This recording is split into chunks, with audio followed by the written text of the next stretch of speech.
नायाब होगा। उसके बाद फिर हैदर लाली साहब के सामने माइक और आपके सामने जनाब हैदर लाली। हिंदुस्तान का गवर्नर बना के भेज दिया है, हमने तुम्हें हिंदुस्तान अदा किया।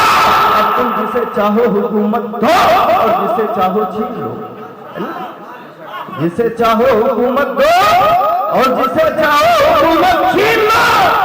ये पावर कल भी मेरे ख्वाजा को थी, आज भी है, इंशाअल्लाह कयामत तक रहेगी, कोई छीन नहीं सकता है।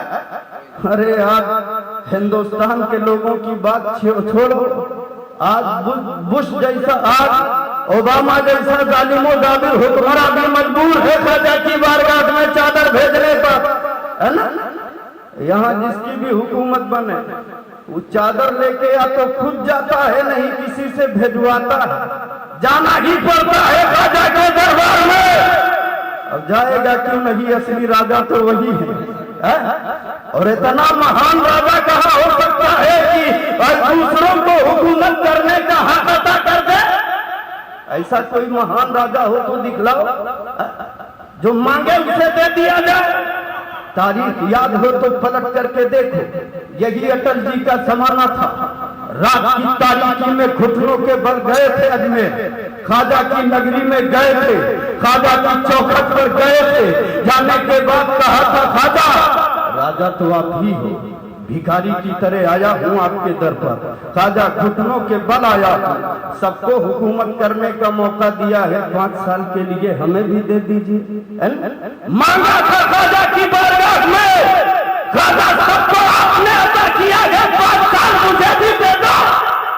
ख्वाजा ने दे दिया, ख्वाजा ने दे दिया। जा 5 साल के लिए दिया, लेकिन जानते हैं गड़बड़ी बहुत जगह पर हमारे ही लोग करते हैं, इसलिए कि हमारी ही तरह दाढ़ी रखकर, हमारी ही तरह टोपी पहनकर, हमारी ही तरह नमाज अदा कर कर चंद लोग ये कहने पर तुल गए, अरे इनके दर पे क्या मांगते हो, ये तो माज़अल्लाह मिट्टी के ढेर है, ये तुम्हें क्या देंगे। और जब उसने कहा कि जब टोपी वाला, ये दाढ़ी रखने वाला, ये नमाज पढ़ने वाला, ये ख्वाजा को मानने वाला कह रहा है के ढेर है, तो हमें कहने में क्या है। और जैसे ही उसने कहा है वैसे ही हुकूमत गई है हाथ से। और जानते हो जब जब कोई इस्लाम के कानून से टकराने की कोशिश किया गया, टुकड़े टुकड़े हो गया है। यही इंदिरा है, जब इस्लाम के कानून से खिलवाड़ किया था, इमरजेंसी जैसा कानून नाफिज किया था, याद हो तो तारीख उठा करके देख लो, ख्वाजा ने एक ठोकर लगाई है। अरे दोबारा इलेक्शन के लिए वो बाकी नहीं बची है कि इलेक्शन लड़ सके, आगे कुछ करने की बात तो बहुत दूर की है। अच्छा, आपका जहन एक और कचौके लग रहा होगा, आपके जहन में एक ठोकर सी लगती होगी, ख्वाजा गैरों को दे रहे हैं, हमें क्यों हुकूमत नहीं देते हैं। ऐसा है कि नहीं। अभी हम बताते हैं कि आज ऐसे लोग जो कहते हैं ख्वाजा के दरबार में क्यों जाते हो, माज़अल्लाह वो मरकर मिट्टी में मिल गए, मिट्टी के ढेर हैं, उनको भी मैं आपको बताता हूँ। लेकिन जरा से देखो, ये कहने वाले तो बहुत हैं, हम और आप भी सोच रहे होंगे, जब ख्वाजा हुकूमत बांट रहे हैं गैरों को, हमें क्यों नहीं देते हैं। मैं कहता हूँ जो हुकूमत करने वाले थे, ख्वाजा ने उन्हें हुकूमत करने का अंदाज दिया है, हुकूमत करने का मौका दिया है। जो हुकूमत करने वाले ही नहीं है, उन्हें क्या हुकूमत दी जाएगी। अगर देखना चाहते हो तो आओ इसी बरेली की धरती पर आओ। शाहजादा आला की नियत महीना कल्बी बादा फगुदरदातर मिन तैरी फसरुहुन्ना इलैका तुम जहल अला कुल्ली जबलिन मिनहुन्ना जुज़आन तुम मदऊहुन्ना यातीनका साया। वालम अन्न इब्राहिम एक दिन कहते हैं आखिर परवरदिगार मरने के बाद किस अंदाज पर लोगों को जिंदा करेगा, क्यों कर जिंदा करेगा। इतना सोचा ही है, आवाज आई, ए इब्राहिम क्या तुम्हारा ईमान इस पर नहीं है। हजरत इब्राहिम कहते हैं परवरदिगार हमारा ईमान इस पर क्यों नहीं है, ईमान तो है, लेकिन मैं चाहता हूँ मेरे दिल को इत्मीनान मिल जाए, मैं चाहता हूँ मेरे दिल को इत्मीनान, नफ्से मुतमईन महीना की दौलत हासिल हो जाए। कहा इब्राहिम सुनो, 4 परिंदे लो, उन्हें पालो, जब वो खुद आपसे घुल मिल जाए तब उन परिंदों को सबे करो, उसके बाद उनके गोश्त को कीमा बनाओ, अपने अतराफ के पहाड़ों में गोश्त के कीमे को बिखेर दो, उन्हें पुकारो, देखो परिंदे तुम्हारे पास दौड़ते हुए चले आएंगे। मुर्दा होने के बाद जिंदा होने का मामला अपनी निगाहों से देख लोगे। अब हजरत इब्राहिम है 4 परिंदों को पालते हैं, पालने के बाद जब परिंदे को घुल मिल गए हैं,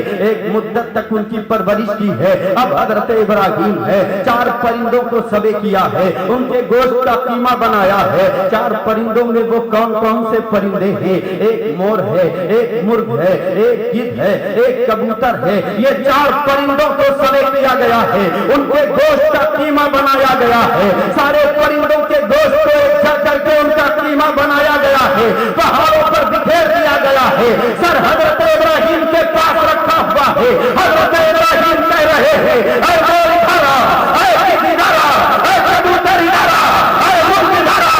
पता चला पहाड़ों से गोश्त के रेशे उड़ रहे हैं, कबूतर के गोश्त का रेशा कबूतर की हड्डी से लग रहा है, गिद्ध के गोश्त का रेशा गिद्ध की हड्डी से लग रहा है, मुर्ग की गोश्त का रेशा मुर्ग की हड्डी से लग रहा है। इसी तरीके से पूरे गोश्तों के साथ वो चारों परिंदे तैयार हो गए हैं। हजरत इब्राहिम की निगाहें देख रही है, दौड़ते हुए आए हैं इब्राहिम के पास, अपने सरों से जुड़े थे और गाना चुग रहे थे, अपनी गोली बोल रहे थे। हजरत इंसान एक जुमला यही से अर्ज करना चाहता हूँ, अगर मुर्दों को पुकारना शिर्क होता तो परवरदिगार अपने बंदे को कभी शिर्क करने का हुक्म ना देता। अगर मुर्दे को पुकारना शिर्क बिदात होता तो जलीलुल कद्र पैगंबर कभी न पुकारता। अरे जब अदना मखलूक का आलम ये है कि उसे पुकारने का हुक्म रब दे रहा है, तो हम क्या रोज पुकारेंगे तो ये हराम और नाजायज कहां से हो गया? ये बिदात और शिर्क कहां से हो गया भाई? जब कुरान कह रहा है कि इब्राहिम पुकारो, उन्हें सबे कर दो, गोश्त का कीमा बना दो, उसके बाद उन्हें पुकारो तो वो दौड़ते हुए तुम्हारे पास चले आएंगे। तो इसका मतलब है कि पुकारना जायज है न? अगर जायज ना होता तो हुक्म दिया जाता। अरे जरा जोर से बोलिए ना यार। इसलिए कोई पूछे तो उसे की आयत बतला दो। और आज कहा जाता है, एक मिसाल आपको दे दूं, आओ इसी कुरान मुकद्दस से, औ कल्लज़ी मर्रा अला क़र्यतिन वहिया ख़ावियतुन अला उरूशिहा क़ाल अन्ना युहयी हाज़िहि अल्लाहु बअदा मौतिहा फ़अमाताहु अल्लाहु मिअता आमिन सुम्मा बअसा क़ाल कम लबिस्त क़ाल लबिस्तु यौमन औ बअदा यौम।